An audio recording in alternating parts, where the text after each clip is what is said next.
Sarap naman yung pinakain mo na yan, Sam. Kagatin mo nga. Lutong-lutong naman ang chicken. O sige, kain ka ng konting kanin. Kain ka. Sige, subo ka. Subo mo na. Sige, kagatin mo na yung broccoli. Favorite mo. Sige na. Kagat mo na.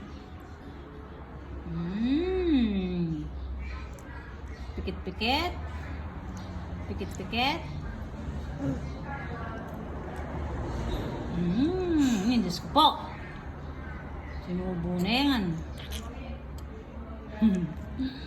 Yan po, kumakain na lang siyang mag-isa. Marunong na po siya. Bye-bye!